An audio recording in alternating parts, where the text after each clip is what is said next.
مشکیزے سے. وضو فرمایا خفیفاً ہلکا وضو. یخففہ عمر، حضرت عمر جو ہے اس کے عمر بن دینار اس کے ہلکے اور تھوڑے ہونے کو بیان کرتے تھے کہ کیسے ہلکا اور تھوڑا کم پانی استعمال کیا. وقام یصلی، اور سرکار کھڑے ہو کر کیا ہوئے؟ نماز پڑھنے لگے. اور کھڑے ہو کر کیا کرنے لگے؟ نماز پڑھنے لگے. فتوضأت نحو مما توضأ، سرکار کھڑے ہو کر نماز پڑھنے لگے، پھر میں نے بھی حضور صلی اللہ علیہ وسلم کی طرح وضو کیا. ثم جئت فقمت عن یسارہ، پھر میں نے بھی حضور صلی اللہ علیہ وسلم کی طرح وضو کیا اور آ کر بائیں طرف کھڑا ہو گیا. میں آ کر کہاں کھڑا ہو گیا؟ بائیں طرف کھڑا ہو گیا. ثم جئت فقمت عن یسارہ، میں آیا اور بائیں طرف کھڑا ہو گیا. ربما قال سفیان عن شمالہ، سفیان کبھی یسارہ کہتے تھے اور کبھی شمالہ کہتے تھے، یعنی الفاظ میں فرق ہوتا تھا. کبھی روایت میں یسارہ کہتے تھے، کبھی شمالہ کا الفاظ استعمال کرتے تھے، اور شمال اور یسار دونوں کے معنی ایک ہوئے. چلیے. فحولنی فجعلنی عن یمینہ، حضور نے مجھے پھیر کر اپنی دائیں طرف کھڑا کیا. تو ہونا یہ چاہیے کہ جب امام اور مقتدی صرف دو ہی ہوں تو اسے جو ہے دائیں طرف، مقتدی کو امام کے دائیں طرف بالکل پیر کے پاس کھڑا ہونا چاہیے، بس تھوڑا سا ایک 4 انگل کا فاصلہ آگے پیچھے کا ہو. ثم صلی ما شاء اللہ، پھر نبی کریم صلی اللہ علیہ وسلم نے اللہ نے جتنا چاہا نماز پڑھی، جتنی رکعت رب نے چاہی نماز پڑھی. پھر اللہ نے جتنا چاہا حضور نے نفل نماز پڑھی. ثم سجع، پھر کروٹ لیٹ گئے. فنام، پھر سو گئے. حتی نفخا، یہاں تک کہ ناک بجنے کی آواز آئی.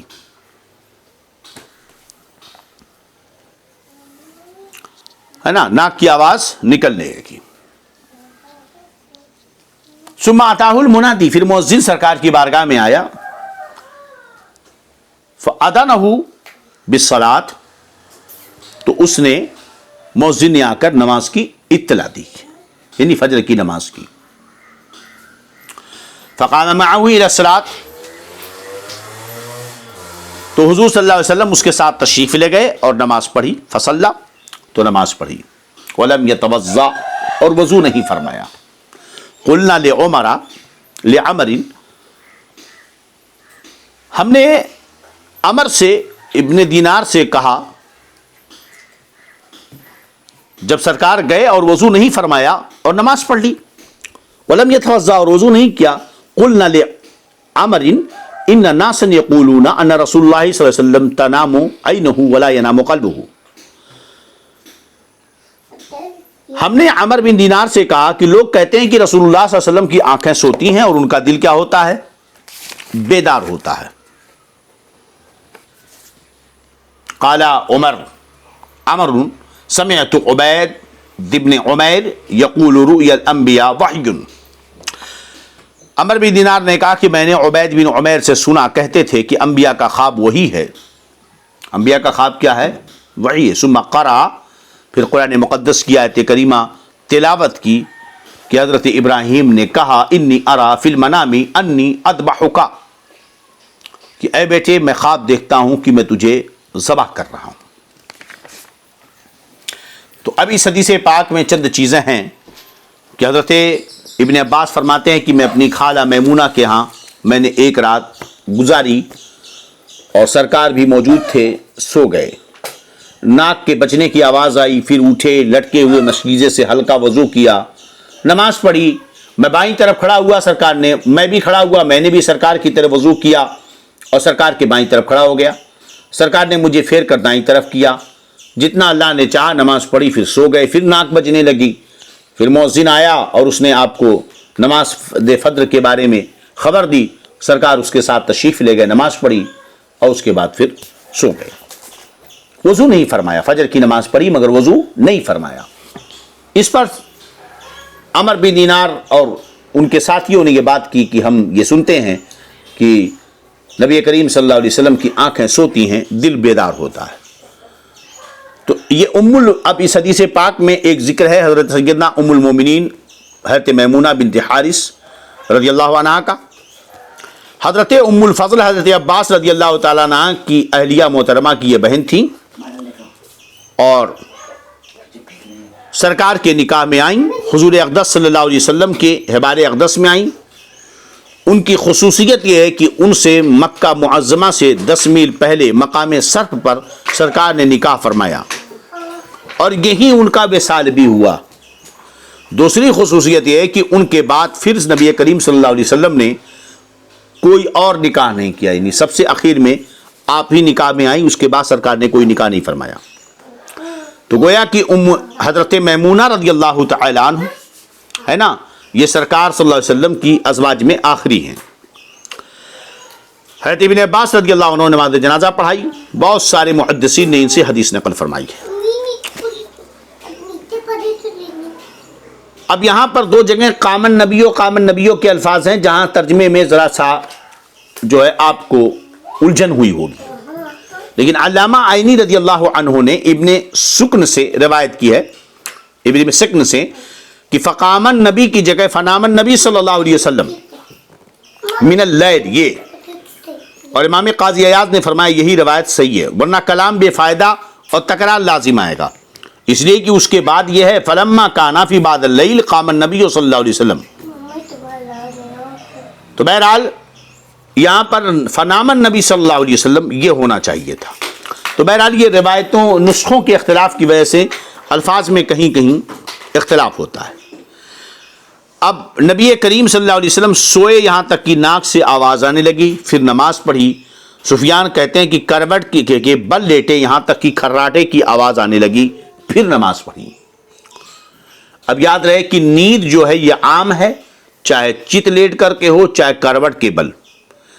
استجاع کا جو لفظ ہے استجاع، تو اس کا معنی کروٹ کے بل لیٹنے کو کہتے ہیں. نبی کریم صلی اللہ علیہ وسلم کروٹ کے بل لیٹے ہوں گے. اس کو کبھی نامہ سے بیان کیا، کبھی استجاع سے بیان کیا. بہرحال نیند استجاع کو بھی شامل ہے اور عام حالت میں سونے کو بھی نامہ کا لفظ شامل ہے.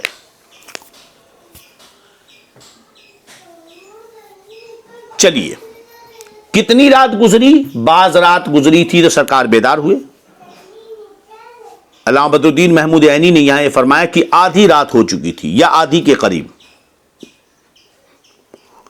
چلیے، آدھی رات کو اب سرکار اٹھے تو آپ نے ہلکا وضو فرمایا. تخفیف سے ہلکے وضو سے مراد کیا ہے؟ مطلب یہ کہ اعضائے وضو کو خوب مل کر نہیں دھویا بلکہ معمولی طور پر پانی بہا دیا. اور تقلیل سے مراد یہ ہے کہ اعضائے وضو 3 بار نہیں دھوئے. اور یہ بھی مراد ہو سکتا ہے کہ صرف فرائض پر اکتفا کیا ہو، کہ وضو میں جو فرض ہیں اسی پر عمل کیا ہو، سنتوں کو ترک کر دیا ہو. تو تخفیف کے معنی یہ سب ہو سکتے ہیں. اب پھر یہ ہے کہ حضرت ابن عباس کہتے ہیں میں سرکار کے بائیں طرف کھڑا ہو گیا، سرکار نے پھیر کر مجھے دائیں طرف کیا. تو کس طرح پھیرا؟ اس سلسلے میں بھی روایتیں مختلف ہیں. بعض میں کہ ان کا سر پکڑ کر دائیں طرف کیا، بعض میں کہ اپنا داہنا ہاتھ ان کے سر پر رکھ کر داہنا کان پکڑ کر دائیں طرف کیا، اور ایک میں کہ سر کا پچھلا حصہ پکڑ کر دائیں طرف لائے.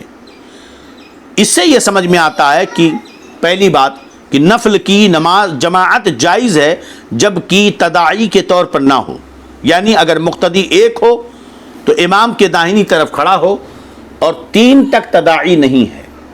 3 سے زیادہ اگر لوگ ہو گئے تو تداعی ہے، اور 3 سے زیادہ لوگ جمع ہو گئے تو نفل کی نماز جماعت کے ساتھ مکروہ ہے. آج کل جو نمازوں کا اور ایک شہرت کا شوق پڑا ہوا ہے، اعلان ہوتا ہے شبینہ کی کس کی، وہ تہجد کی جماعت ہوگی، اور وہ صلاۃ کون سی پڑھتے ہیں جو وہ زیادہ عورتیں زیادہ پڑھتی ہیں، بہت زیادہ صلاۃ التسبیح کی جماعت ہوگی. ایک اعلان عام کیا جاتا ہے نا، بڑی بڑی راتوں میں 2 رکعت نماز تہجد سب لوگ آ جاؤ. یہ بطور تداعی ہے اور مکروہ ہے. مذہب حنفی میں اس کی اجازت نہیں ہے. اعلیٰ حضرت رضی اللہ عنہ نے فتاوی رضویہ شریف میں صراحتاً یہ لکھا ہے کہ 3 تک ہے، 3 سے زیادہ بہرحال تداعی ہے کسی بھی صورت میں. چلیے، اب دوسری چیز کی سرکار سوئے اٹھے، وضو نہیں کیا، نماز پڑھ لی. اس لیے کہ انبیاء کرام کی نیند وضو کو نہیں توڑتی ہے، ناقض وضو نہیں. بعض روایتوں میں یہ ہے کہ بیدار ہونے کے بعد وضو فرمایا، لیکن یہ بطور استحباب ہے، صحیح یہی ہے کہ انبیاء کی نیند وضو کو نہیں توڑتی۔ اب رہا یہ کہ جن روایتوں میں یہ ہے کہ اٹھ کر وضو فرمایا، تو ممکن ہے کہ کوئی ناقض وضو پا لیا گیا ہو۔ تو بہرحال انبیاء کرام کی جو نیند ہوتی ہے وہ ناقض وضو نہیں ہوتی ہے۔ اب یہ کہ اس پر یہ دلیل پیش کی کہ انبیاء کے خواب وہی ہوتے ہیں، اسی بنا پر حضرت عبید بن عمیر نے ابراہیم علیہ السلام کے خواب سے استدلال کیا کہ ظاہر سی بات ہے کہ اولاد کو قتل کرنا حرام ہے، مگر خواب دیکھ کر حکم کی تعمیل حضرت ابراہیم فرمانے لگے، لہذا اس بات کی دلیل ہے کہ خواب اگر وہی نہ ہوتا تو ہرگز آپ ایسا کام نہ کرتے، اور جب خواب کی حالت میں وہی ہو، اور اگر نیند کیا ہے، النوم موتن، نیند ایک غفلت کی جگہ ہے، تو اگر انبیاء کی نیند عام انسانوں کی نیند کی طرح ہوتی تو وہ غفلت کی حالت ہوتی، اور غفلت کی حالت میں وحی کا اترنا یہ محال ہے۔ ظاہر سی بات ہے کہ وحی اگر شک پیدا ہو، وحی تو وہ ذریعہ علم ہے جہاں شک کی گنجائش ہی نہیں ہے۔ اللہ رب العزت نے انسان کو جتنا بھی ذریعہ علم عطا فرمایا، وہاں کسی نہ کسی طریقے سے خطا کا امکان ہے، شک اور وہم پیدا ہونے کا۔ اسی لیے اللہ رب العزت نے انبیاء کرام کو ایک اور ذریعہ علم عطا فرمایا جو ہے وحی، جس میں شک، وہم، خطا کا احتمال ہی نہیں ہے۔ تو اگر خواب ناقض وضو ہوتا تو وحی کیوں اترتی؟ نیند اگر ناقض وضو ہوتی، کہ نیند ناقض وضو صرف اسی لیے ہے، ایسا نہیں کہ نیند سونا فی نفسی ناقض وضو ہے، کیونکہ وضو تو توڑنے کے لیے ضروری ہے کہ نجاست کا خروج ہو، اور سونا تو نجاست ہے نہیں، تو نیند کی وجہ سے وضو نہیں ٹوٹنا چاہیے۔ لیکن چونکہ نیند غفلت کی چیز ہے، اعضائے مفاصل انسان کے بدن کے جو جوڑ ہوتے ہیں، حصوں کے جو جوڑ ہوتے ہیں، ہر جگہ جسم کے جو جوڑ ہوتے ہیں، بندھن ہوتے ہیں، اللہ تعالیٰ نے ہر جسم کے ہر حصوں میں ایک بندھن رکھا ہے۔ بے بندھن نہ ہو تو آپ کا ہاتھ خود بخود جدھر چاہے ادھر لڑک جائے، آپ جدھر جھکیں، لیکن آپ اپنی مرضی سے ہاتھ کو ادھر کرتے ہیں، سر کو ادھر کرتے ہیں، پیر کو ادھر کرتے ہیں۔ پیشاب پاخانے کے لیے بندہ جاتا ہے تو اپنی مرضی سے پریشر کے ساتھ جو بھی دباؤ میں کرتا ہے۔ اگر یہ اللہ تعالیٰ نے ہر جگہ جوڑ نہ رکھے ہوتے تو پھر منہ سے بھی بہتا رہتا، ناک سے بھی بہتا رہتا، آنکھوں سے بھی بہتا رہتا، ہاتھ کدھر جاتا، پیر کدھر جاتا، کسی چیز کا احساس ہی نہیں ہوتا۔ تو یہ بندھن اللہ رب العزت نے رکھے ہیں، لیکن جب آدمی سو جاتا ہے تو یہ بندھن ڈھیلے ہو جاتے ہیں۔ سوئے ہوئے آدمی کا پیر جہاں سے چاہو ادھر اٹھا کے ادھر سے کر دو، ہاتھ جہاں چاہو ادھر سے ادھر کر دو، کیوں؟ وہی آدمی بیدار ہو تو آپ نہیں کر سکتے، لیکن جب سو جاتا ہے تو آپ ہاتھ، اس کا پیر، اس کے جسم کو کدھر بھی کھسکا دو، تو اس لیے کہ اس کے بندھن ڈھیلے پڑ جاتے ہیں۔ اس صورت میں نجاست کا خروج، ہوا کا خارج ہونا یہ عام بات ہوتی ہے، اور سونے والے کو اس کا پتہ نہیں رہتا، اس لیے وہ ناقض وضو، یعنی نیند غفلت کی حالت ہے۔ لیکن انبیاء کو نیند میں وہی اترتی ہے، اس کا مطلب یہ ہے کہ انبیاء کی نیند غفلت کی نیند نہیں ہوتی ہے، وہ جب سوتے ہیں تو آنکھیں سوتی ہیں مگر ان کا دل کیا ہوتا ہے؟ بیدار ہوتا ہے۔ چلیے، اس حدیث سے یہ احکام ثابت ہوئے کہ جب نیند، نبی کی نیند، انبیاء کی نیند عام انسانوں کی نیند کی طرح نہیں ہو سکتی ہے، تو نبی کی ذات عام انسانوں کی طرح کیسے ہو سکتی ہے؟ علماء صلحاء کے ساتھ دن کے علاوہ رات میں رہنا، ان کے حالات معلوم کیے جائیں، یہ مستحسن عمل ہے۔ بلند سند کی تلاش، یہ بھی اچھا عمل ہے۔ حضرت ابن عباس اپنی خالہ میمونہ سے پوچھ کر حالات معلوم کر سکتے تھے، مگر خود وہاں قیام آپ ٹھہرے تاکہ بیچ میں کوئی واسطہ ہی نہ ہو، خود میں اپنی آنکھوں سے دیکھوں۔ اسی لیے ادب اور احترام، پہلے اپنے اندر ادب کرنے کا سلیقہ سیکھنا چاہیے، بزرگوں کی بارگاہ میں حاضری کا طریقہ سیکھنا چاہیے، پھر ان کا قرب حاصل کرنا چاہیے۔ ہزاروں فتنے ہوتے ہیں الحمدللہ، یہ نہیں کہ ہم بڑے اچھے ہیں ہم فتنوں سے بچ رہے ہیں، بلکہ یہ کرم ہے حضور محدث کبیر دامت ظلہ نورانی کا، یہ کرم ہے اکابر علماء کرام حضور تاج الشریعہ کا کہ ان کی بارگاہوں کے قرب حاصل رہا، اس قدر قرب رہا کہ الحمدللہ ان کے فیضان سے حفاظت ہوتی ہے۔ تو وہ چیزیں معلوم ہوتی ہیں ان کے قرب سے، جو برسوں پڑھنے کے بعد بھی میسر نہیں ہوتی. بلا مبالغہ یہ کہتے ہیں کہ سال بھر درس حدیث بخاری اور دیگر کتابیں منطق کی نحو کی پڑھاتے رہتے ہیں، مگر سال بھر میں نہیں لگتا کہ اتنا کچھ ملا جب کہ حضور محدث کبیر کے 8 دن کے دورے میں میسر ہو جاتا ہے، 15 دن کے دورے میں میسر ہوتا ہے. ایسا لگتا ہے کہ پورے سال کی اگر کوئی زندگی رہی ہے تو ہی 8 دن کی زندگی رہی ہے. اصل زندگی جسے ہم کہتے ہیں سال بھر ہم نے جو گزارا، اس میں یہی 8 دن ہی 10 دن ہی زندگی اصل زندگی ہے، باقی سال بھر تو بیکار گئے. تو بزرگوں کی بارگاہ کی حاضری بہت مفید ہوتی ہے. اگر 2 آدمی ہوں، ایک امام بن جائے دوسرا مقتدی، جماعت کا ثواب بہرحال ملے گا. ایک ہی وضو سے نفل اور فرض پڑھنا درست ہے، کیونکہ سرکار نے پہلے نفل پڑھا پھر فجر کی نماز ادا کی. یاد رہے کہ نماز میں بات کرنا نماز کو فاسد کر دیتا ہے، خواہ چاہے وہ فرض ہو چاہے نفل ہو. اگر نفل دیکھیے نفل نماز، بعض لوگ سوچتے ہیں کہ نفل نماز بات کرنے سے فاسد نہیں ہوتی، تو اگر نفل نماز بات کرنے سے فاسد نہ ہوتی تو حضور صلی اللہ علیہ وسلم ابن عباس کا کان پکڑ کر دائنی طرف نہیں کرتے، زبان سے کہہ دیتے ادھر آ جاؤ. نیز یہ جائز ہے کہ مؤذن جماعت کے لیے امام کو جگائے. اور یہ کہ نماز تہجد ابتداءً سرکار پر واجب تھی، سب پر واجب تھی، اب وجوب منسوخ ہو گیا، مسنون باقی ہے. پہلے واجب تھی اب منسوخ ہو گیا. یہ بہت بابرکت نماز ہے. نماز تہجد پڑھنے والے کو حج و عمرہ کا ثواب ملتا ہے. ان احادیث سے سارے مسائل ملے، اور یہ کہ انبیاء کی نیند ناقض وضو نہیں ہوتی ہے. اب اس باب کی اگلی حدیث، باب اسباغ الوضو. یہ باب ہے اعضائے وضو کو مکمل طور پر دھلنے کے بیان میں. اسباغ وضو، اسباغ یعنی ہر عضو کو مکمل طور پر اچھے طریقے سے دھلنا. اس کی اسباغ کی وضاحت میں حضرت ابن عمر کا یہ قول تعلیقاً پیش کیا، وقال ابن عمر اسباغ الوضو الانقاء. حضرت ابن عمر رضی اللہ عنہ نے فرمایا کہ اسباغ وضو یہ ہے کہ اعضاء کو خوب صاف کر لیا جائے، خوب اچھی طرح دھلا جائے. تو باب باندھا اسباغ الوضو کا، اور مناسبت میں ایک تعلیق پیش کی حضرت ابن عمر کی. اسباغ کے معنی لغت میں ہوتے ہیں اتمام کے، مکمل کرنے کے، اور بدن کا اچھی طرح سے صاف ہو جانا غسل کے اتمام میں یہ ضروری ہے. ابن منظر نے بسند صحیح نقل کیا کہ ابن عمر اپنے پاؤں کو 7 مرتبہ دھوتے تھے تاکہ اسباغ حاصل ہو جائے. کیوں؟ یہ اس لیے تھا کہ وہ لوگ زیادہ تر ننگے پاؤں چلا کرتے تھے، یا بہت ہوا تو نعلین شریف پہن لیتے یا چپل کسی قسم کا ہوتا پہنتے تھے. اس سے میل کچیل زیادہ جمع ہو جاتا تھا، اسے صاف کرنے کے لیے 7 مرتبہ دھلنا پڑتا تھا. لیکن یہ نہیں کہ 7 مرتبہ دھلا جائے. اگر پیر ہر وضو اعضائے وضو میں سے ہر عضو پر 2 قطرے پانی بہ جائیں تو فرض ادا ہو جائے گا. اور سنت یہ ہے کہ 3 بار. لیکن ہم نے پہلے وہاں گفتگو کی تھی کہ 3 سے زائد اسراف اس صورت میں جب بلا غرض ہو. اور ابن عمر 7 مرتبہ دھلتے تھے، تو یہاں غرض یہ تھی کہ پیدل چلنے کی وجہ سے مٹی اور دھول میں پیر گندے ہو جاتے تھے، اس لیے زیادہ محنت کر کے دھلنا پڑتا تھا.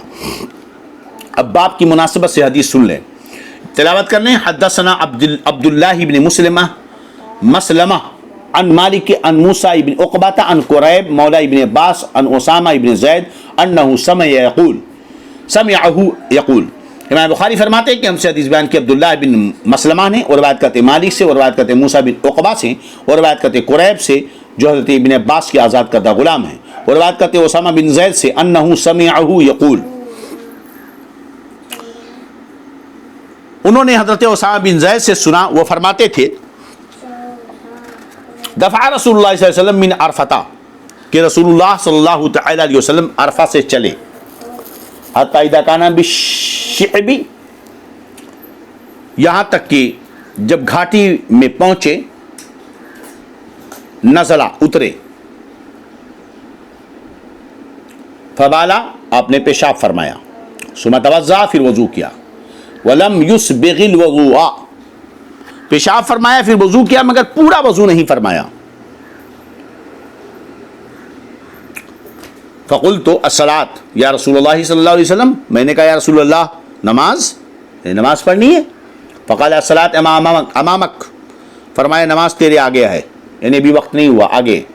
فرکبا, پھر سوار ہوئے. فلما جاء المزدلفہ, جب مزدلفہ پہنچے, مزدلفہ آ گیا, نزلہ, سواری سے اترے. فتوضا, تو وضو فرمایا. فاسبغ الوضو, تو آپ نے پورا وضو فرمایا.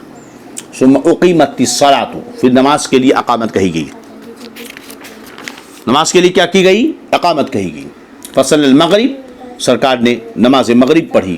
ثم اناخ کل انسان بعیرہ, پھر ہر شخص نے اپنے اونٹ کو اپنے پڑاؤ پر بٹھایا. ثم اناخ کل انسان بعیرہ فی منزلہ, پھر ہر انسان نے اپنے اونٹ کو اپنے پڑاؤ پر جہاں وہ ٹھہرنا تھا وہاں بٹھایا. ثم اقیمت العشاء, اس کے بعد فوراً عشاء کی, ہے نا, اس کے بعد عشاء کی اقامت ہوئی.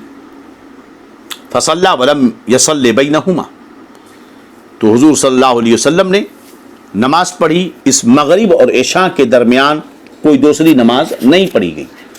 اس مغرب اور عشاء کے درمیان کوئی دوسری نماز نہیں پڑھی گئی.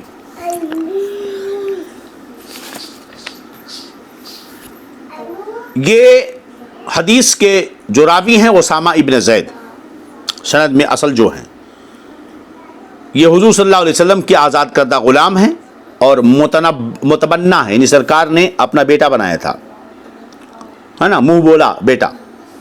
یہ حضرت زید کے صاحبزادے ہیں.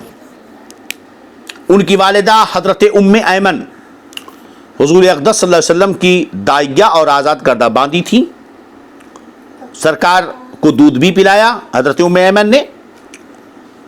ان کے باپ حضرت زید بھی حضور صلی اللہ علیہ وسلم کو بہت پیارے تھے, اور یہ بھی اس واسطے کہ ان کو الحب من حب کہا جاتا تھا. ان کی انگوٹھی کا نقش تھا حب رسول اللہ صلی اللہ علیہ وسلم. بہرحال یہاں پر مزدلفہ سے جانے کا ذکر ہے, اور حدیث کی تشریحات ذرا طویل ہیں, وقت زیادہ ہوگا, اس لیے گفتگو کو آج کے درس کو یہیں پر ختم کرتے ہیں. اللہ رب العزت برکتوں رحمت و نعمتوں سے مالا مال فرمائے, قبول فرمائے, دارن کی سعادت عطا فرمائے. کیونکہ حضرت زید کا تذکرہ کچھ ضروری تھا کہ ہم کر دیں, اور یہ آپ کے لیے علم کے افادے کے لیے ہوگا, تو پھر گفتگو لمبی ہو جائے گی. اس لیے آج یہاں پر ہم ختم کرتے ہیں. انشاءاللہ پھر کل درس میں شریک ہوں تو مکمل تفصیل کے ساتھ اس کی گفتگو ہوگی. اللہ رب العزت ہم سب کی حفاظت فرمائے. استغفر اللہ رب من کل ذنب واتوب الیہ. اشہد ان لا الہ الا اللہ واشہد ان محمدا عبدہ ورسولہ. السلام علیکم ورحمۃ اللہ وبرکاتہ.